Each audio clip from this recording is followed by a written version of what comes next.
Gumilar, jawara pilih tanding asal Garut. Gumilar bertemu dengan seekor harimau.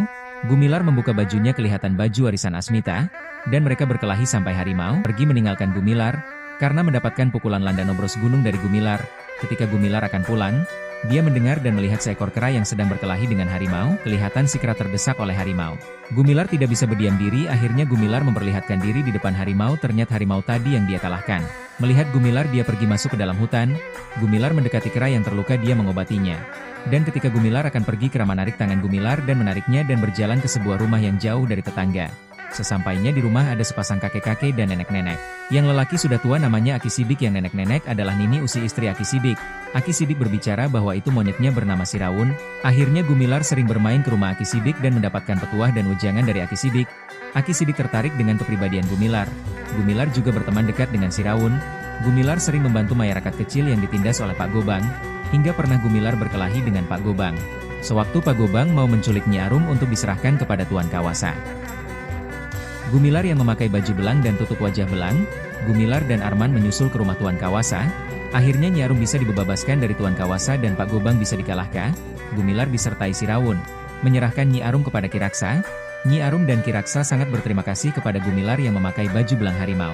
Hingga semua orang menyebut Gumilar dengan sebutan Si Belang. Cuma Arman yang tahu bahwa Si Belang adalah Gumilar. Si Gobang setelah kalah oleh Gumilar atau Si Belang, pergi ke gurunya di Cibaliur yaitu Pak Majid, seorang jawara yang sudah lama pensiun dan orang-orang mengenal siapa Pak Majid. Si Gobang menghasut Pak Majid bahwa Si Belang menantang guru ya. Pak Majid emosinya keluar dan akan mencari Gumilar. Hingga satu malam Pak Majid pergi untuk mencari Gumilar, dan dipertemukan di kontrak Milamara. Akhirnya mereka bertarung dengan sengit. Pak Majid yang mempunyai jurus gelap ngampar, dan Gumilar memakai jurus Tanjung Pura dan Cimaande. Pertarungan tersebut disaksikan oleh Mang Uhi, Ki Rakya, Arman dan Nyi Arum. Karena Arman bersama-sama dengan Gumilar, waktu Gumilar diserang Pak Majid, Arman pergi untuk memberitahu mereka. Di suatu kesempatan Pak Majid memasukkan jurus gelap ngapar sampai Gumilar jatuh dan terkapar di tanah. Ki Raksa menahan Pak Majid yang akan terus menyerang Gumilar.